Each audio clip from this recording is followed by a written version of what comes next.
अना सागर तुझे ख्वाजा ने बुलाया, अना सागर प्याले में कूजे में चला आया। तो ये है ख्वाजा की ताकत। कौन?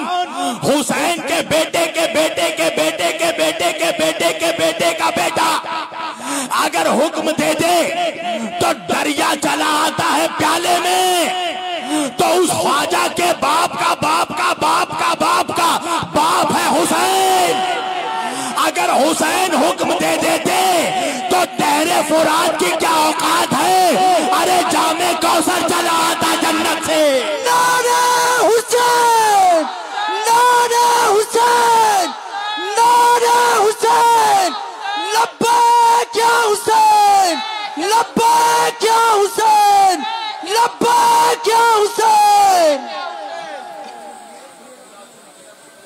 ख्वाजा के बाबा के बाबा का बाबा का बाबा का बाबा है हुसैन।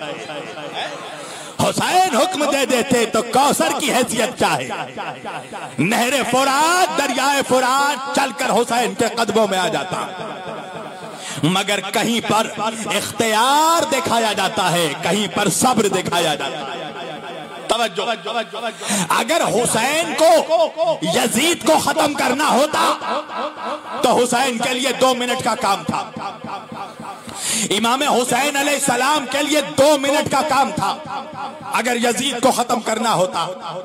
जो जीनों का सरदार था जाफर जिन, वो आकर इमाम हुसैन से हुक्म मांग रहा था, मौला हुक्म दे दो तो लाखों का लश्कर अभी खत्म कर दूं। अरे जाफर जिन को छोड़ो, हुसैन अगर अब्बास अलमदार को हुक्म दे देते तो अब्बास अकेला काफी था लाखों पर।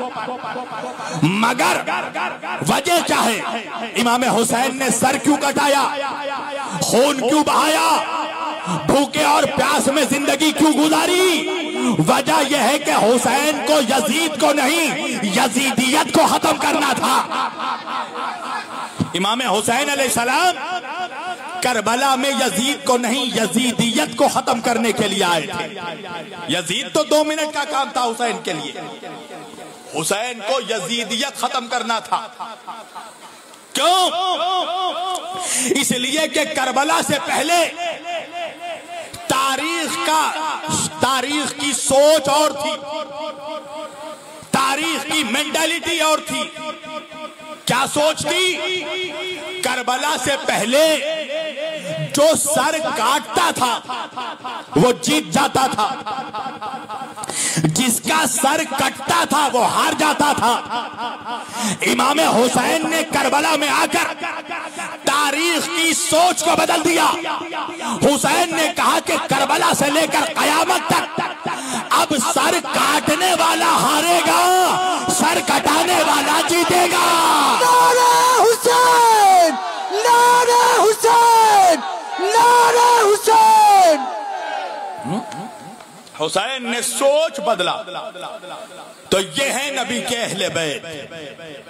अल्लाह कुरान में कह रहा है अपने हबीब से, ऐ मेरे हबीब, ऐ मेरे नबी, कौल आप इन लोगों से कह दीजिए, क्या ला अस्अलुकुम अलैहि अजरन, हमें कोई उजरत नहीं चाहिए, हमें शरीयत की, दीन की, इस्लाम की कोई उजरत, कोई टैक्स नहीं चाहिए। अगर तुम उजरत टैक्स देना चाहते हो तो क्या करो? इल्लल मवद्दता फिल कुर्बा, मेरे अहले बैत से मोहब्बत करो। सुनिएगा। अच्छा, अब मैं आप लोगों को इसका बैकग्राउंड समझाता हूं जरा इस आयत का। यह आयत नाजिल कब हुई? सुनिएगा। अल्लाह के रसूल सल्लल्लाहु अलैहि वसल्लम के पास एक मुसलमानों की बड़ी जमात आई, एक बड़ा ग्रुप, बहुत मालदार पैसे वालों का ग्रुप। और वो लोग अपने साथ ऊंटों पर लाद कर सोने, चांदी, हीरे, मोती, जवाहरात, रेशमी कपड़े, मलबूसात सब कुछ लेकर आए अल्लाह के रसूल के सामने, और लाकर दौलत का, जवाहरात का, हीरे, मोती, चांदी, सोना सब का अंबार रख दिया। अल्लाह के रसूल सल्लल्लाहु अलैहि वसल्लम ने पूछा, ये सब क्या है? तो वो वो लोग कहने लगे कि या रसूल अल्लाह, आपने हम तक दीन पहुंचाया, या रसूल अल्लाह हम जानवरों की तरह जिंदगी गुजारते थे, जानवर मोतो हम लोग जिंदगी गुजारते थे, आपने हमें जानवर से इंसान बनाया और फिर इंसान से हमें मुसलमान बनाया। या रसूल अल्लाह हम तो 360 भूतों को पूछते थे, हम पेड़ पौधे दरख्त सूरज चांद सितारे इन सबको खुदा मानते थे। आपने हमें बताया कि अल्लाह एक है जिसने चांद सूरज सितारे जमीन दुनिया सबको पैदा किया। तो या रसूल अल्लाह आपने हमें जानवर से इंसान बनाया, इंसान से मुसलमान बनाया, आपने हमको दीन दिया, आपने हमको शरीयत दी, आपने हमें इस्लाम दिया, आपने हमें तौहीद दी, आपने हमें काबा दिया, आपने हमें कुरान दिया, आपने हमें नमाज दी, आपने हमें रोजा दिया, आपने हमको हज दिया, आपने हमको ज़कात दिया, आपने हमको कुरान दिया। या रसूल अल्लाह सब कुछ आपने दिया और ये सब कुछ देने में या रसूल अल्लाह आपको बड़ी मेहनत करनी पड़ी, बहुत मुसीबत उठानी पड़ी। आका आपको यतीमी सहना पड़ा, आपको असीरी सहना पड़ा।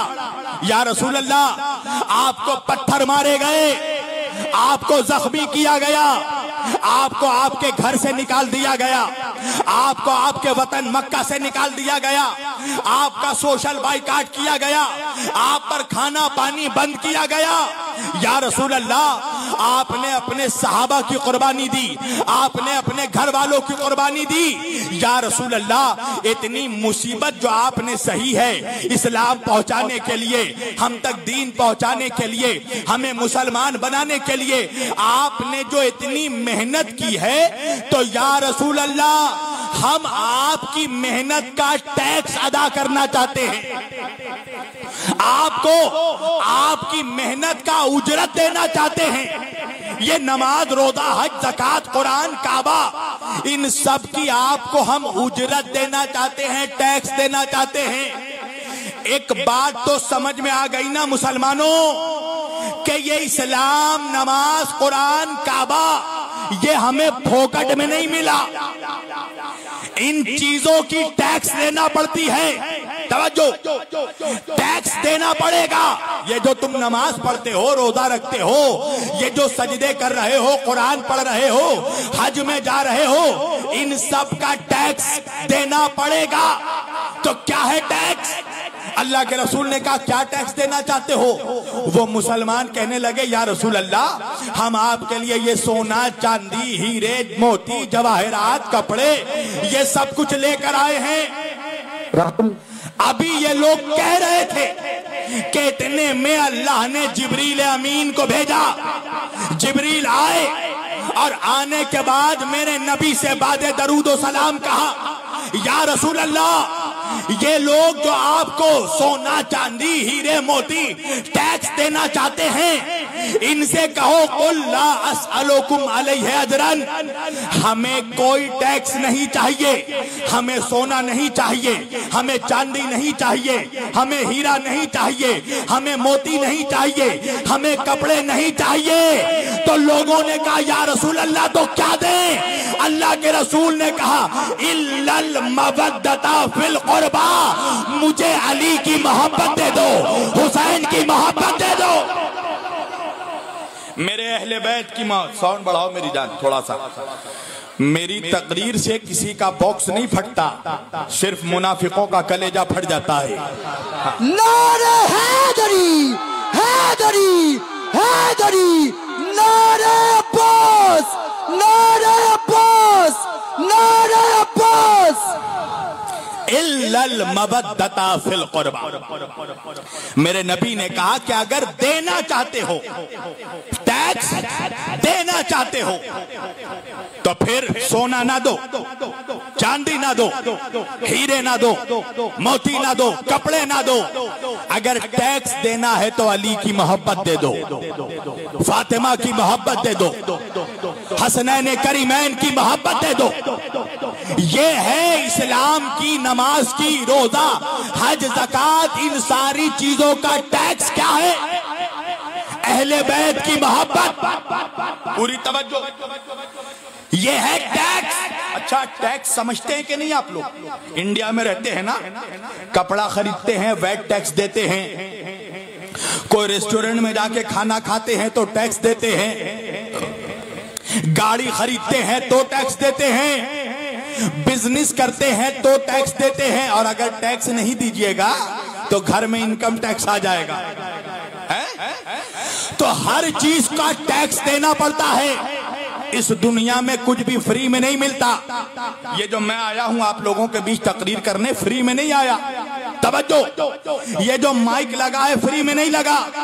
तो हर चीज का टैक्स लगता है। तो हम जो नमाज पढ़ते हैं, रोजा रखते हैं, हज करते हैं, ज़कात देते हैं, इन सब का टैक्स है अहले बैत की मोहब्बत।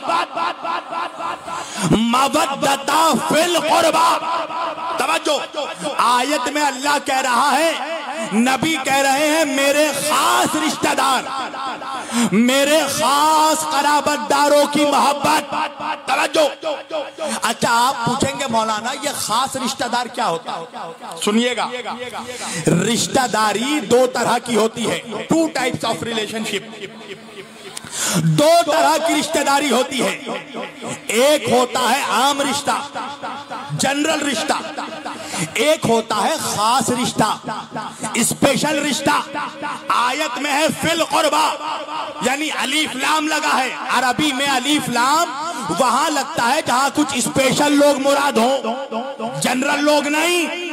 तवज्जो, तो नबी कह रहे हैं मेरे खास रिश्तेदारों की मोहब्बत फिल कुर्बा। तो रिश्तेदारी दो तरह की है, खास और आम। आप कहेंगे मौलाना what is the difference between general and special relationship? ये खास और आम रिश्तेदारी में फर्क क्या है? फर्क सुनो। आम रिश्तेदारी वो रिश्ते होते हैं जो हम बनाते हैं, आप और हम। खास रिश्तेदारी वो रिश्ता है जो अल्लाह बनाता है। तवज्जो, आम रिश्तेदारी जो रिश्ता हम बनाते हैं, जैसे दोस्ती का रिश्ता, फ्रेंडशिप का रिश्ता, हमारी मर्जी, जिससे चाहे दोस्ती कर ले, काले से करे, गोरे से करे, मोटे से करे, छोटे से करे, सैयद से करे, पठान से करे, वकील से करे, मुजरिम से करे, पुलिस से करे, चोर से करे, डॉक्टर से करे, मरीज से करे, आलिम से करे, जाहिल से करे, हमारी मर्जी, जिससे चाहे दोस्ती कर ले। ये दोस्ती का रिश्ता जो है ये है आम रिश्ता, हम बनाते हैं, हमारी मर्जी, जिससे चाहे दोस्ती करें। दूसरा रिश्ता, आम रिश्ता क्या है? बीवी का रिश्ता। तवज्जो, ये भी हम डिसाइड करते हैं हमारी बीवी कौन होगी, काली होगी या गोरी होगी, लंबी होगी या नाटी होगी, मोटी होगी या छोटी होगी, हमारी मर्जी, जिससे चाहे शादी करें। तीसरा रिश्ता, ससुर का रिश्ता, ये हम तय करते हैं हमारा ससुर कौन होगा, हमारी मर्जी, जिसे चाहे ससुर बना ले, गरीब को बना ले, अमीर को बना ले, कंजूस को बना ले, सखी को बना ले, मालदार को बनाए, भिखारी को बनाए, हमारी मर्जी। चौथा रिश्ता, सास का रिश्ता, मदर इन लॉ, हम तय करते हैं सासू माँ कौन होगी हमारी, मोटी होगी या छोटी होगी, लंबी होगी या नाटी होगी, हमारी मर्जी, जिसे चाहे सासू माँ बना ले। तो ये है आम रिश्ता, हम बनाते हैं। खास रिश्ता वो रिश्ता है जो अल्लाह बनाता है, जैसे औलाद का रिश्ता। जितना बड़े मौलवी साहब हो, अगर वाइफ बीवी प्रेग्नेंट है तो मौलवी पहले से बता नहीं सकता कि बेटा होगा या बेटी। अल्लाह बेटा दे तो भी लेना पड़ेगा, अल्लाह बेटी दे तो भी कबूल करना पड़ेगा। दूसरा रिश्ता, भाई का रिश्ता, हम नहीं बनाते, अल्लाह बनाता है। जिसे चाहे खुदा भाई बनाकर भेज दे, गोरे को भेजे, काले को भेजे, जिसे भाई बनाकर खुदा भेजेगा हमें कबूल करना पड़ेगा। तीसरा चौथा रिश्ता पोतों का रिश्ता, नवासों का रिश्ता, ये हम नहीं तय करते। हमारे नवासे कौन होंगे अल्लाह बनाकर भेजेगा तो कबूल करना पड़ेगा। अब समझ में बात आई कि खास रिश्तेदारों से मुराद ससुराली रिश्तेदार नहीं है, नबी के खूनी रिश्तेदार। तो खूनी रिश्तेदार कौन कौन है? अली भाई है, फातिमा बेटी है, हसन और हुसैन नवासे हैं। तो अल्लाह कह रहा है अगर इस्लाम की टैक्स देना चाहते हो, ये जो नमाज रोजा हज ज़कात कर दे रहे हो, पढ़ रहे हो, कुरान पढ़ रहे हो, इन सब का टैक्स है अहले बैत की मोहब्बत। और मोहब्बत भी नहीं, मवद्दत। तवज्जो, मवद्दत यानी आला लेवल की मोहब्बत, एक्सट्रीम लेवल की मोहब्बत।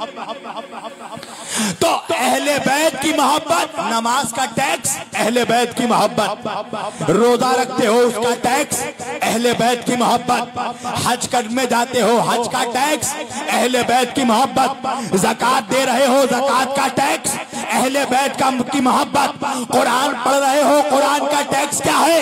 अहले बैत की मोहब्बत। तवज्जो, सारे शरीयत का टैक्स है अहले बैत की मोहब्बत। तवज्जो। अच्छा, यहाँ पर बहुत से कुरान पढ़ने वाले भी बैठे होंगे, है ना? कारी साहब भी होंगे। अच्छा सुनो, कुरान पढ़ने का सवाब क्या है जानते हो? कुरान मजीद वो किताब है कि अल्लाह के रसूल सल्लल्लाहु अलैहि वसल्लम फरमाते हैं कि कुरान का पढ़ना सवाब है। बोलो सुभान अल्लाह। कुरान का पढ़ना क्या है? सवाब। किसी ने रसूल अल्लाह से पूछा, या रसूल अल्लाह, जो पढ़ नहीं सकता हो, जाहिल हो, वो कैसे सवाब कमाए? अल्लाह के रसूल ने कहा कि जब कुरान की तिलावत हो तो कुरान सुन ले। कुरान का सुनना भी सवाब है। किसी ने पूछा, या रसूल अल्लाह, जो बहरा हो, सुन नहीं सकता हो, वो क्या करे? अल्लाह के रसूल ने कहा कि कुरान को खोल कर देख ले। कुरान का देखना भी सवाब। तो कुरान वो किताब है जिसका पढ़ना भी सवाब, जिसका देखना भी सवाब, जिसका सुनना भी सवाब। तवज्जो, कुरान का पढ़ना भी सवाब, देखना भी सवाब, सुनना भी सवाब। अब जब मैंने ये हदीस पढ़ी तो मुझे भी सवाब कमाने का दिल किया। मैंने कहा चलो सवाब कमाते हैं, क्या करें? मैं एक किताब की दुकान में गया, उस्मानिया बुक डिपो में, कुरान हदिया करने के लिए, कि कुरान हदिया करके घर में लाऊंगा, अब पढ़ूंगा, देखूंगा, सुनूंगा, सवाब कमाऊंगा। अब जब मैं गया उस्मानिया बुक डिपो में तो मैंने देखा बहुत बड़ी लाइन लगी है, बहुत भीड़ है दुकान में। मैंने कहा यार देर हो जाएगी, बहराइच नहीं पहुंचा तो बाबा अल्ताफ साहब गुस्सा हो जाएंगे, देर हो जाएगी। अच्छा तो सवाब कैसे कमाएं? तो मैंने देखा बहुत भीड़ है किताब दुकान में। मैं चुपके से दाखिल हो गया, चुपके से भीड़ में घुस गया, और जाने के बाद मैंने कुरान को उठाया, सीने से लगाया और अपने घर लेकर आ गया। सुनना आखिरी आदमी तक बड़े ध्यान से, घर लेकर आ गया। अब आने के बाद खूब खोल खोल कर कुरान पढ़ रहा हूं, पेज खोल खोल कर देख रहा हूं, घर वालों से पढ़ा पढ़ा कर सुन भी रहा हूं, सुनना, देख भी रहा हूं, पढ़ भी रहा हूं, सुन भी रहा हूं। अब आप लोग मुझे बताइए, क्या मुझे सवाब मिलेगा? क्या मुझे सवाब मिलेगा? क्या नहीं मौलाना आपको सवाब नहीं मिलेगा? मैंने कहा क्यों नहीं मिलेगा? कुरान का पढ़ना भी सवाब, देखना भी सवाब, सुनना भी सवाब, तो भाई मुझे सवाब क्यों नहीं मिलेगा? क्या मौलाना वजह यह है कि आप कुरान चुरा कर लाए हैं, आपने कुरान का टैक्स अदा नहीं किया। तो जब बिना टैक्स के पढ़ोगे तो जितना पढ़ो, देखो, सुनो, तुमको सवाब नहीं मिलेगा। कयामत के दिन आपका शुमार कारियों में नहीं चोरों में होगा। तो सुन मौलवी, तू जो नमाज पढ़ रहा है इसका टैक्स है अहले बैत की मोहब्बत। तू जो कुरान पढ़ रहा है इसका टैक्स है अहले बैत की मोहब्बत। तू जो रोजा रख रहा है इसका टैक्स है अहले बैत की मोहब्बत। अगर अहले बैत की मोहब्बत के बगैर कयामत के दिन नमाज लेकर पहुंचा तो अल्लाह तेरा शुमार नमाजियों में नहीं चोरों में करेगा। हैदरी हैदरी हैदरी, लब्बैक या हुसैन, लब्बैक या हुसैन। खुदा तुम्हारा शुमार नमाजियों में नहीं करेगा, चाहे पूरी पेशानी काली करके चले जाओ, मगर अल्लाह तुम्हारा शुमार सजदा करने वालों में नहीं चोरों में करेगा। क्यों? क्या? इसलिए कि टैक्स नहीं दिया। नमाज पढ़ते हो, नमाज की टैक्स है अली की मोहब्बत, हसन हुसैन की, फातिमा की मोहब्बत, पंजतन की मोहब्बत। कुरान पढ़ते हो, कुरान का टैक्स है अहले बैत से मोहब्बत। काबा का तवाफ कर रहे हो, ये हज का टैक्स है अहले बैत की मोहब्बत। मेरे नबी ने कहा मुझे कुछ नहीं चाहिए, टैक्स देना है तो मेरे अहले बैत से मोहब्बत करो। और आयत में लफ्ज मोहब्बत नहीं है, आयत में लफ्ज है मवद्दत। सुनिएगा, मवद्दत किसको कहते हैं? मवद्दत कहते हैं एक्सट्रीम लेवल की मोहब्बत को। मैं आसानी से आपको समझा दूं मवद्दत किसको कहते हैं। तवज्जो भाई, ये सज्जाद वारसी साहब हैं, मुझसे बड़ी मोहब्बत करते हैं, मुझसे बहुत मोहब्बत करते हैं। अब मैं जब आने लगा यहाँ पर बहराइच, तो मेरे ऊपर रास्ते में अटैक हो गया, हमला हो गया। तो सज्जाद वारसी साहब मुझे छोड़कर भाग गए। हुजूर बड़दीपा दरबार शरीफ, बड़दीपा दरबार शरीफ, बड़दीपा दरबार शरीफ, माशाल्लाह। जब मैं बड़दीपा दरबार शरीफ आ रहा था, ले लो बेटा उसके हाथ से, मैं बड़दीपा दरबार शरीफ आ रहा था, रास्ते में मेरे ऊपर अटैक हो गया। अच्छा, हो भी सकता है, सारे मुनाफिकों को हम लोगों से ही तो खतरा है, हैं? अभी हुजूर अल्ताफ साहब ने मुझे बताया कि उनके ऊपर भी अटैक हो चुका है। क्यों? इसलिए कि वो मुल्ला मुल्ला नहीं मौला मौला करते हैं। मुल्ला मुल्ला करोगे तो सब खुश, और मौला मौला करोगे तो चेहरा जलकर कोयला हो जाता है। तवज्जो। तो भाई सज्जाद साहब मुझसे मोहब्बत करते हैं, मगर जब रास्ते में मेरे ऊपर अटैक हुआ तो सज्जाद साहब मुझे छोड़कर भाग गए। तो अब इसका क्या मतलब है? ये मुझसे नफरत करते हैं? नहीं, ये मुझसे मोहब्बत करते हैं। तो आप कहेंगे मौलाना, जब ये आपसे मोहब्बत करते हैं तो मुसीबत में आपको छोड़कर भागे क्यों? तो वजह यह है कि ये मुझसे मोहब्बत तो करते हैं, मगर मुझसे ज्यादा अपनी जिंदगी से मोहब्बत करते हैं, मुझसे ज्यादा अपनी जान से मोहब्बत करते हैं। क्या मतलब? मेरी जान के लिए ये अपनी जान नहीं दे सकते, पर अगर ऐसा होता कि मेरे ऊपर हमला होता और मुझे बचाने के लिए सज्जाद साहब अपनी जान दे देते, तो इसका मतलब यह है कि सज्जाद साहब मुझसे मोहब्बत नहीं मवद्दत करते हैं। तवज्जो। तो अल्लाह कह रहा है कि अहले बैत से मोहब्बत नहीं मवद्दत करना। यही वजह है कि जब करबला का वाकया हुआ था तो ऐसा नहीं है कि अहले बैत से मोहब्बत करने वाले कोई नहीं थे, मोहब्बत करने वाले बहुत थे, मगर मवद्दत करने वाले 72 थे। मोहब्बत करने वाले बहुत थे, मगर मवद्दत करने वाले सिर्फ 72 निकले, इसलिए कि जान कुर्बान करना था, जिंदगी देनी थी। तो सिर्फ 72 निकले। मोहब्बत करने वाले तो बहुत थे, इसलिए कि अगर मोहब्बत करने वाले ना होते तो करबला के बाद जो इमाम हुसैन के कातिलों से बदला लिया गया, वो बदला किसने लिया? चाहने वालों ने ही तो लिया। मगर अल्लाह कह रहा है मुझे मोहब्बत नहीं,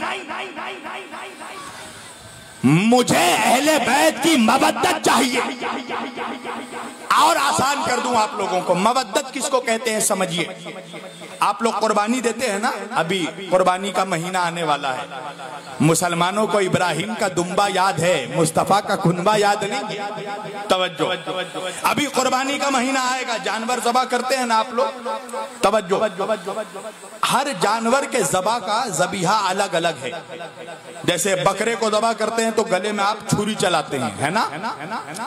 मगर जब ऊंट को ज़बा करते हैं तो ऊंट के गले में पहले एक भोजाला मारा जाता है, उसको कहते हैं नहर करना।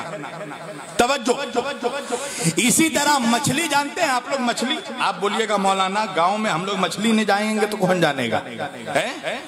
मछली का कुर्बानी क्या है पता है आपको? मछली का ज़बीहा क्या है? मछली का ज़बीहा ये नहीं है कि उसके गले को काट दो, माछेर कोल्ला केटे दाओ, ये ज़बीहा नहीं है मछली का। मछली का ज़बीहा ये है कि उसको पानी से जुदा कर दो। मछली को आपको गला काटने की जरूरत नहीं है, आप मछली को फकत पानी से निकालिए, वो तड़प कर मर जाएगी। क्यों?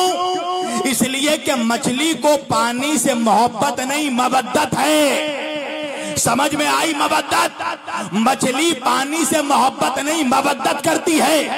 अगर 1 सेकंड के लिए मछली को पानी से निकालोगे तो मछली मर जाएगी। अल्लाह कह रहा है अहले बैत से ऐसे ही मवद्दत करो। अगर 1 सेकंड के लिए तुम्हें अहले बैत से जुदा किया जाए तो मर जाना। नारे हैदरी, हैदरी, हैदरी। ये है मवद्दत कि अगर थोड़ी देर के लिए अली से जुदा हो, हसनैन से जुदा हो गए तो मर जाना। यानी अली के बगैर जिंदगी सोचना भी नहीं, अहले बैत के बगैर जिंदगी सोचना भी नहीं। अगर एक लम्हे को तुम्हें अहले बैत से, अली के जिक्र से, हुसैन के जिक्र से जुदा कर दिया जाए तो तुम्हें मौत आ जाए। इसको कहते हैं मवद्दत। तवज्जो, हाँ, इसको कहते हैं मवद्दत। तो अहले बैत की मवद्दत मांगी है।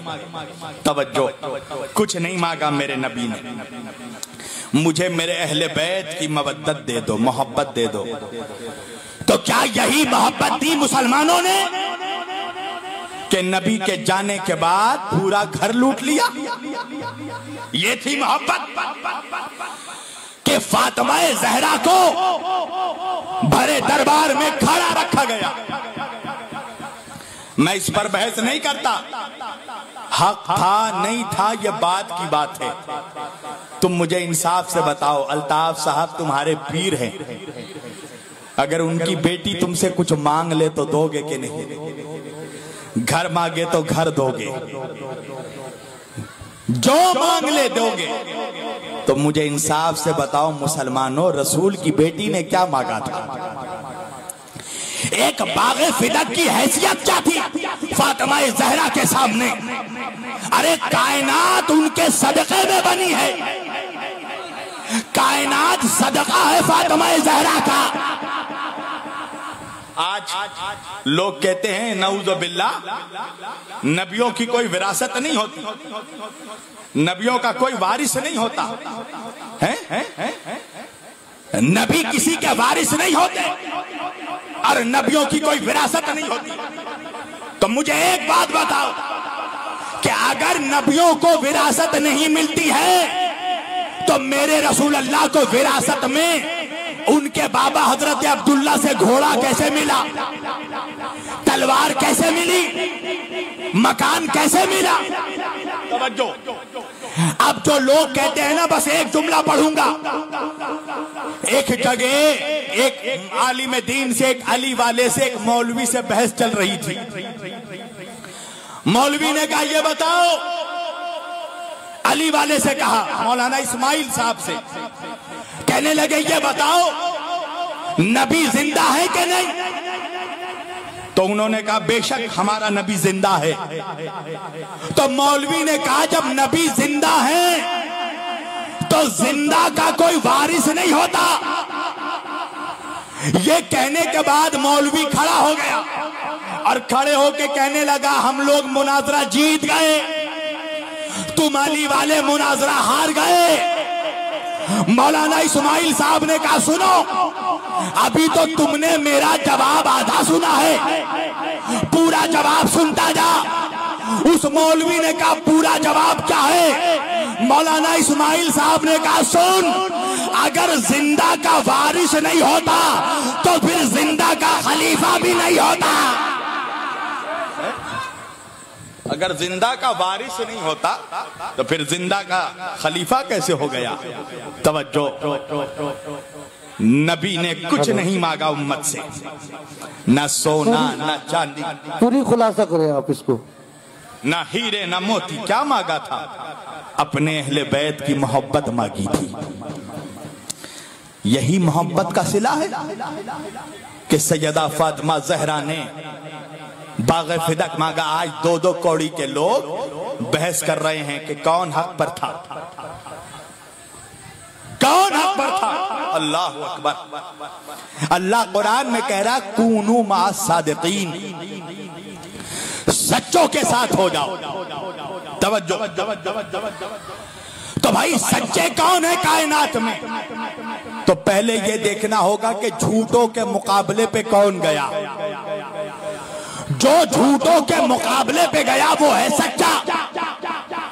तो जब नजरान के सारे झूठे एक जगह जमा हो गए और कुरान की आयत आई, मेरे हबीब इनसे कहो फकुल तालो न दो अबनाना व अबनाकुम व निसाना व निसाकुम व अनफुसना व अनफुसकुम सुम्मा नब्तहिल फनजअल लानतल्लाहि अलल काज़िबीन। मेरे हबीब इनसे कहो कि ये अपने बच्चों को लाए, हम अपने बच्चों को लाते हैं। ये अपनी औरतों को लाए, हम अपनी औरतों को लाएंगे। ये अपने जानों को लाए, हम अपने जानों को लाएंगे। और जो झूठा होगा उस पे अल्लाह की लानत होगी। तो फिर नबी के लिए जरूरी था कि नबी अपने साथ ऐसे सच्चों को ले जाएं कि जिनके जैसा कायनात में कोई सच्चा नहीं। तो जब बच्चों की बात आई तो किसी और बच्चे को लेकर नहीं निकले, नबी किसको लेकर निकले? हसनैन करीमैन नय्यरैन सय्यदैन शरीफैन क़िबलतैन हरमैन सिबतैन हसन हुसैन। जब बात जानों की आई तो किसी और को नहीं, अली मुर्तजा को लेकर निकले। और जब बात औरतों की आई तो किसी और को नहीं, फातिमा ज़हरा को लेकर निकले। नारे हैदरी, हैदरी, हैदरी। फातिमा ज़हरा को लेकर निकले और लेकर जाकर कायनात को समझा दिया कि फातिमा है सिद्दीक़तुल कुबरा। सिद्दीक़तुल कुबरा यानी फातिमा के जैसी कायनात में कोई सच्ची नहीं। तो फिर मुसलमानों क्या ख्याल है कि जब फातिमा के जैसी कायनात में कोई सच्ची नहीं, जिसकी गवाही कुरान दे रहा है, तो फिर ये बताओ कि दरबार में जब फातिमा बाग़े फिदक मांग रही थी तो सबसे बड़ी सच्ची कौन थी? फातिमा। तवज्जो, फातिमा ज़हरा। अल्लाहु अकबर। और ये भी याद रखना, फातिमा ज़हरा अपना गवाह किसको बनाकर लेकर गई? फातिमा ज़हरा के गवाह कौन? हसन और हुसैन, मौला अली मुश्किल कुशा। ये कौन है? सैयदा फातिमा ज़हरा के गवाह हैं मौला अली शेर खुदा। कौन मौला अली?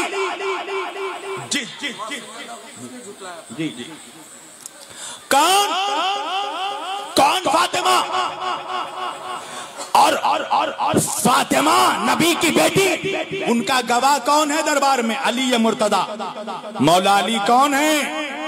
नबी ने फरमाया अल अली माल हक वल हक माली, अली हक के साथ है और हक अली के साथ है। और नबी ने दुआ की कि परवरदिगार हक को उधर उधर मोड़ दे, जिधर जिधर अली मुड़े। तवज्जो, तो अगर नमाज हक है तो नमाज अली के साथ, हक अली के साथ, तो नमाज हक तो नमाज अली के साथ, रोजा हक तो हक अली के साथ, हज हक तो हज अली के साथ, ज़कात हक तो ज़कात अली के साथ, इस्लाम हक तो इस्लाम अली के साथ, काबा हक तो काबा अली के साथ, शरीयत हक तो शरीयत अली के साथ। और दरबार में आकर देखो मुसलमानों, अरे सारा इस्लाम अली के साथ, अली फातिमा के साथ। नारे हैदरी हैदरी हैदरी, लब्बैक या हुसैन। सारा इस्लाम, सारा दीन, सारी शरीयत अली के साथ, कुरान अली के साथ, अली फातिमा के साथ, काबा अली के साथ, अली फातिमा के साथ।